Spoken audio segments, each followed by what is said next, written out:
Hey everybody, this is Deb with Truthification Chronicles. This video is awesome. There's really actually no video to it. It's just the same picture all the way through. But the audio, definitely you need to hear this interview with DiGenova because it really puts things into perspective about what has been going on and what is being hidden from us. And also what we might see when the declassification happens, because there are some documents, I think, that are going to come out that we just aren't aware of at this time. I'm going to play a couple of clips from the end, and I want to point out some of the stuff that he's saying there because very important stuff. If you're maybe new to the 17th letter of the alphabet, you may never have heard of one of these guys. And so I really want you to hear what he has to say. So here we go. When those 2012 abuses you said were used as a pretext to leak information to the press, who were they targeting, the 2012 abuses? Politicians, opponents of the Obama administration. How do you think Samantha Power got 250 names? How do you think she was able to seek the unmasking of that many people? She says it wasn't she that did it. She says someone did it in her name. Now, who do you think made 250 queries of NSA databases in her name? Mm-hmm. It was the four contractors who were working for the FBI, read James Comey, who were unauthorizedly accessing NSA databases. That's the scandal. That's what this is about. That's where Samantha Power's 250 names came from, the people who were the contractors working for the FBI. There's a big lack of curiosity about contractors using government officials' names to access information like that. So yeah, these illegal queries that were going on by contractors is really the big news. But do you hear any of the mainstream media talking about it? Oh, no you don't. You know, they are avoiding it completely. Why? Because they don't want this truth to come out. And notice he said 2012. We're not talking about 2016. We're talking about 2012. And who was president then? Oh, yeah. So let's go on. Information like that. So now that Bill Barr has this power that the president has extended to him to declassify all of this information, what's at the top of your wish list for him to go after first? Well, he needs to put John Carlin in the grand jury right after Mike Rogers. The former head of NSA, Mike Rogers, is the American hero in this entire story. It is he who revealed the illegal spying, which started in 2012. It is he who went to the FISA court, and it is he that John Carlin, Ash Carter, and James Clapper tried to get fired for going to the court. I would put Mike Rogers in the grand jury first as a friendly witness, and then the next... So if you've been with me for a while, you probably have seen my videos on Mike Rogers.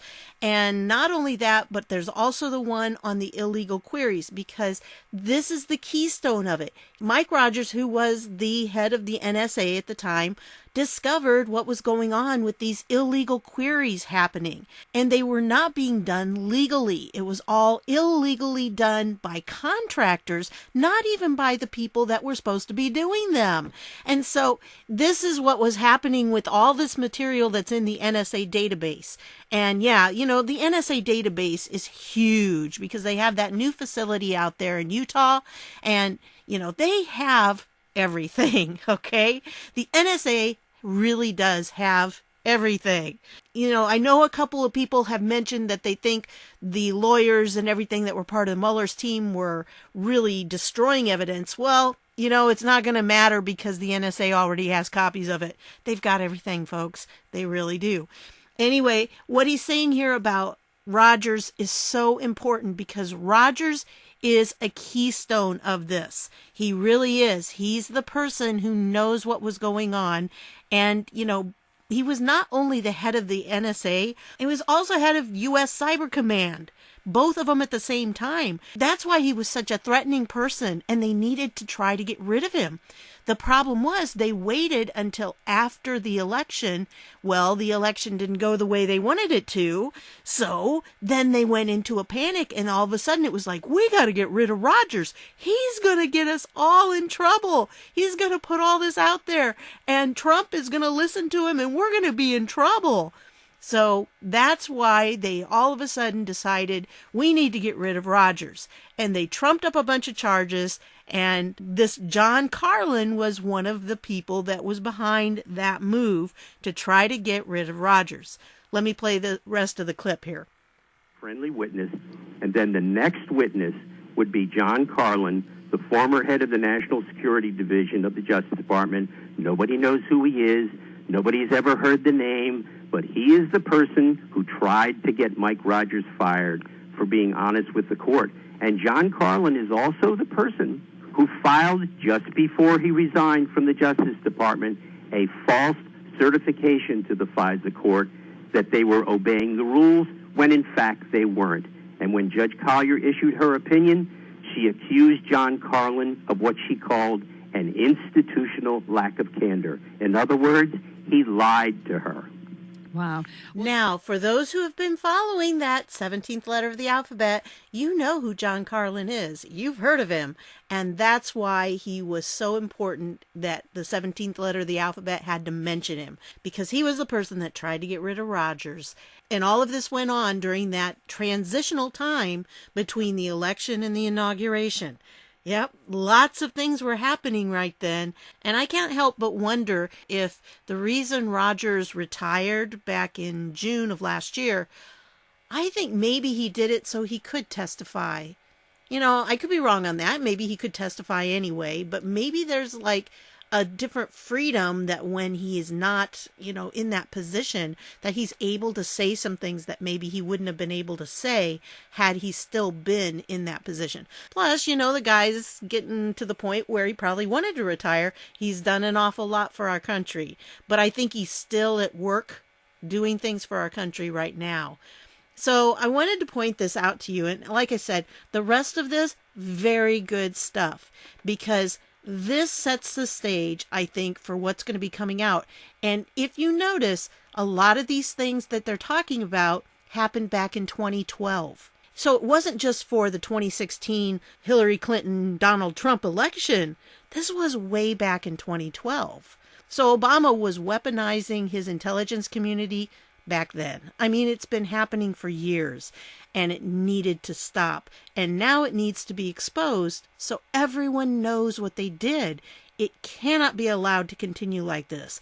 We have to have it stopped, and it needs to be stopped now. So that's what's going to be happening, I think, when all this declassification happens. Now, he also says at the beginning that he believes that Christopher Wray and Gina Haspel are currently preventing the declassification from happening.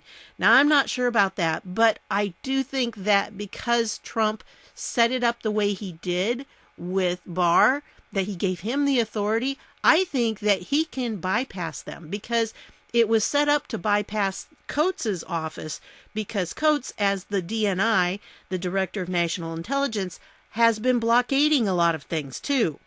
And I do think Christopher Wray is a decent guy, but I really think he wants to protect the reputation of the FBI.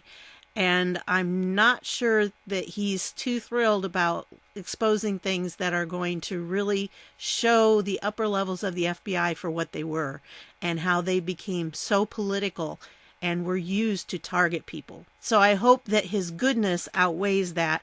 But again, like I said, I really think that Barr has the ability now to bypass them both. And Gina Haspel's kind of in the same vein. Both Wray and Haspel have been career people in those organizations pretty much. So it's probably going to be difficult for them to allow the reputations of these organizations to be pretty much destroyed by what's going to come out. But it has to be. We need the light, darkness to light. The light needs to come out and expose all of this, because the swamp has to be drained. We cannot continue on the way we are. We have no country. We have no control over our country as long as the swamp's in charge. So yes, the swamp is being drained. I think DiGenova here, I don't know who his sources are, but I do know that he's been involved in things for quite a while in Washington. So I would think that he's got some highly placed friends that are helping him out, and especially in the Department of Justice. He may even be good friends with Barr.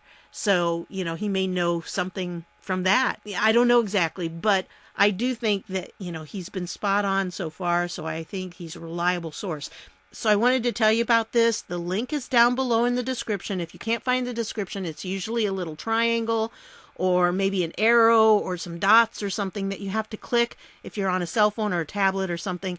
And it'll drop down a box that has all the information about the video, and it will have the link down there so that you can go to that and watch this video. Or you can just put in DiGenova on Trump's order to declassify 2016 surveillance docs, and that's with Conservative Citizen. I mean, this really is an excellent interview. It's 14 minutes long, but wow, well worth hearing. So I wanted to let you know about that, and I want to thank you for stopping by, and I'll see y'all later.